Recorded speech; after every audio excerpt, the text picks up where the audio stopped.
Okay, welcome back to A-Level Language, Lesson 2. And already we can see the impact of our new situation. I am a disembodied voice delivering your lesson through a recorded medium, through the computer. Okay, now we're looking at paper 2, Language, Diversity and Change. And we're going to continue this kind of gentle introduction to some of the key concepts and ideas. Now, I'm a perfect example of how we can start to think about all of these questions every day in any situation we find ourselves in. It is really good to get geeky and interested in A-level language. In other words, listening to the language of the world around you every day, looking at the language you find yourself reading in a slightly different, from a slightly different lens, a different perspective, recognizing that these questions of how language varies, why it varies, what are the attitudes, how it's used to enact relationships. All of these questions you can become really heightened to and aware of in your everyday circumstances. And the more you have that awareness, that more you're like, kind of like, I'm going to say spider senses, but your A-level language senses are kind of like heightened to thinking about language as it's used around you, will really strengthen your ability to engage with these concepts. So how does language vary because of personal, social, geographical and temporal context? I'm a perfect example, right? Language is varying right now for me because I am at home due to a situation that would never have existed BC, before coronavirus. Okay, as a mum with a son that was symptomatic, I'm now at home in quarantine until our tests come back. So my language is different because I'm teaching you from home. Okay, so there is a social implication. My language is varying because society says I have to stay at home, but because I'm not sick, I am going to be teaching you and I'm happy to do so. Geographically, we are not physically in the same space. I cannot see you, you cannot see me, so there's going to be a sense in which the language is different, because when I do see you and I'm in front of you, I tell you lots of stories. Right now, because of the geographical distance, because I'm delivering the lesson remotely, I will be much more direct in a minute when we get going, because I'm also aware that you can only record in increments of 15 minutes. Okay, temporal context. This video will now be archived to YouTube until either I delete it, YouTube deletes it, but potentially it could be there forever. That's a bit scary, isn't it? But it does mean that you could be listening to this in real time. When on your timetable it says you have your A-level language lesson, you could be listening to it in real time. You could be listening to it tonight on the bus. You could be listening to it from home. So actually, changes over time. The impact of time is played out in this video. So why is my language varying and changing? Because language is a beautifully adaptive tool. My language is adapting to the circumstances around it. The external circumstances are causing my language to have to adapt. What are the attitudes to that variation and change? Okay, now when we start to think about attitudes in more detail, we tend to start really simply. Is an attitude positive, negative, or neutral? Do we like this example of variation and change? Do we dislike it? Are we not bothered? And then how is language being used according to audience, purpose, genre and mode? Now, I am using language to teach you. So as my audience, as my group of novices in the classroom, I'm going to be working really hard to keep my explanations clear, because I know I'm not there to interact with you and give you immediate clarity or answer your questions. It is doubly important that I am clear so that you can understand everything I'm telling you. My language is slightly different because the purpose now has always been to teach you, it's always been to inform you, but actually it's much more direct now and pertinent in that purpose, to teach and be clear. So what genre? Oh, now this is a lovely example that I couldn't maybe have, the circumstances couldn't better afford me. So when we talk about genre, what style, what type of language or writing are we using? So there's going to be notes on screen, there's going to be longer passages on screen, there's going to be formal text, informal text as the lessons unfold. And mode, we're currently in the blended mode. Guys, if I was in front of you, it would be clearly me speaking to you, what we would call the spoken mode. If I'd simply, in the old school way, sent you a worksheet or a written set of instructions to follow out for this lesson, you would be working in the written mode.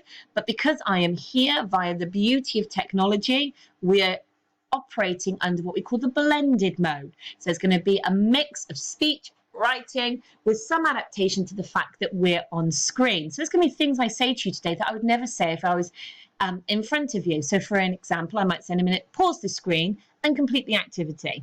We wouldn't do that in class, would we, in such a way? That's the blended mode. And I'm going to be using language to enact relationship. Okay, yes, I'm your teacher, you're my students, but I might use a few words and phrases to make you feel that I'm with you, that I'm encouraging you, even though I know you can't answer. Sad, isn't it? But that's how we adapt. So guys, we got to this concept last time we were together about sociolects and dialects, and we kind of said that this is almost like a checklist on the order through which we go things. So we start with sociolects. We start by looking at a variety of language which is thought of as being really related to its speaker's social background. So we look at social groups, status and position. We then go on to occupational groups. We then go to gender and then ethnicity. Dialects is seen as being a little bit more distinctive, separate, because it's a variety of language which is thought of as being related to geographical location. So we look at regional dialects, national dialects, and international varieties. And that's kind of the order of topics that we go through.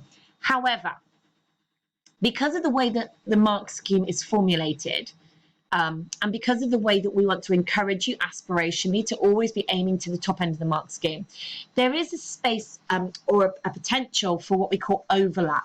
So for example, when we're looking at social group this term, there is going to be a need to understand what we mean by dialects and regional dialects, because they're often confused.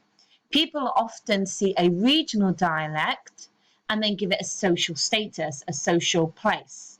So there are ways in which we overlap topics in order to give you the information you need to appreciate different contexts, appreciate that actually language cannot be simply organized into nice, neat, distinct packages.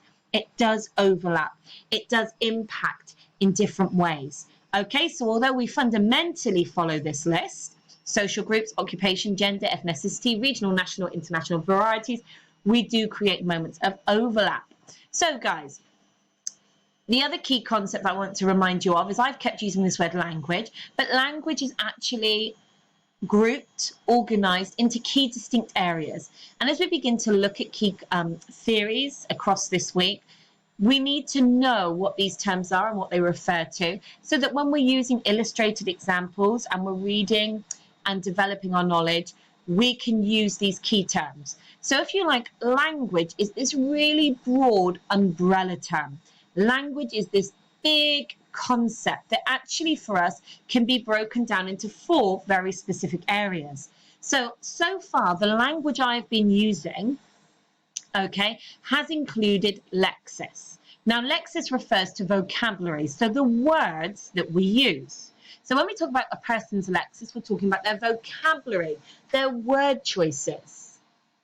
Okay, so that's the first distinct area of language. So when we're talking about diversity, variation and change, we might be looking at how different groups of people use vocabulary, use lexis. Okay, so we then might recognize though that 2 groups might be using the same vocabulary, but it has different meaning. So we have to recognize this area of language called semantics. Now, semantics is the way that we imbue words with meaning. Now, you might remember from GCSE, we might talk about the literal and the metaphorical meaning of words. We might talk about what a word means and what it connotes. So when we're talking about the dictionary definition of vocabulary, that's lexis. So lexis is a vocabulary that we use that has a literal dictionary definition. Semantics, however, is how different words take on different meanings. And the connotation and meaning of one word could mean something to one group and something completely different to another. Okay? Grammar is then recognizing that our vocabulary and the meaning that we give it actually then has to be put together. We form words, we create order and structure of vocabulary into units of meaning. In the written mode, we would organize vocabulary into order and structure, eventually building to sentences, yet complete units of meaning. When we talk about the spoken mode and how we speak, we call it utterances. So vocabulary has to be ordered and structured according to particular rules for people to understand it. So far, I've been using vocabulary, but it's been grammatically ordered and structured so that you can understand it. The other and fourth and final area under language is phonology, recognizing that language has a sound system. Okay, recognizing that people have accents, that words can be phonetic, that we have the sounds of words, the sounds of a language. Okay, so that might mean accent, pronunciation, how one person can be a quick and fast speaker. I can be really quick. When I'm in the flow, I get really quick. Somebody can be a really quick speaker. Somebody can be really slow and steady. So guys, I just want you to pause in a minute and to write that down with some of the notes I've just explained. So lexis is things like vocabulary, semantics, meanings, connotations. Grammar is the way that we create sentences and utterances, and phonology, our sound system, can include things like accents and pronunciation. Okay, so really that's the kind of the preamble, the key concepts. So we're going to get more specific today, and we're going to start to think about how language varies because of social context. So that's our key question, and hopefully by the end of today's lesson, we'll have a beginning of an answer to that question. How does language vary because of social context? Okay, now there's always a simple answer, but we always want to build to the complex answer. So the simple answer, to what extent do social factors determine a person's use of language? To what extent does language vary because of social groups? Well, it just does, is the simple answer. To a large extent, social factors can exert a determining influence on a person's use of language. Because, and it's the because that we're going to look at. However, what we always want to say is there's always going to be a simple answer. Yes, is the simple answer. Yes, social factors do determine a person's use of language. Yes, social groups do make a difference. Yes, society does determine the way a person uses language. But for us, we want to be complex thinkers. So we always want to be using words like however. Okay, we want to be using words like but. So, however, a person's use of language is a complex process that cannot be reduced to any one factor. So if we only ever go around saying the way I speak is because of society, we're missing huge variation of other factors that determine the way I speak.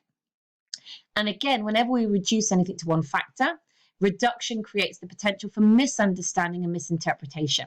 So if we're going to reduce down all our attitudes to negative ones, you know, we're going to always misunderstand and misinterpret people. Okay, so we're going to be thinking about what we mean by social factors and intrinsic and extrinsic motivation.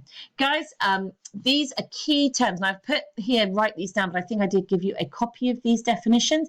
So instead of maybe writing them down, in a minute we might think about how we can create questions and answers that could create like a Quizlet style back and forth. Okay, so the first thing is then that so what do we actually mean by social factors? If social factors are having an influence on the way I speak, what are social factors? Okay, well, social factors are the facts and experiences that can influence an individual's personality, attitudes, and lifestyle. So over here we've got one representation of social factors. Okay, so social factors can include lifestyle, your attitudes and beliefs, your demographics, your education, your social mobility, your ethics and religion, your historical issues, and cross-cultural communications. Now, we are going to illustrate each of these in a minute, okay? But I just want you to pause in a minute and make sure that you've got a written definition of social factors if I didn't give it to you in a handout, or if I did, brilliant. The other key idea we're going to illustrate as we talk about this in more detail is that actually everybody has what we call an intrinsic and extrinsic motivation. Sounds really psychological, doesn't it? The intrinsic motivation is our internal drive or desire to do something for ourselves versus an extrinsic motivation versus the external or outside push to do something that society or other groups can exert on us. Now, we're going to illustrate these in a minute, but what you need to do now, because we're nearly at the 15 minutes, is go across to the second video. Okay, see you in a minute.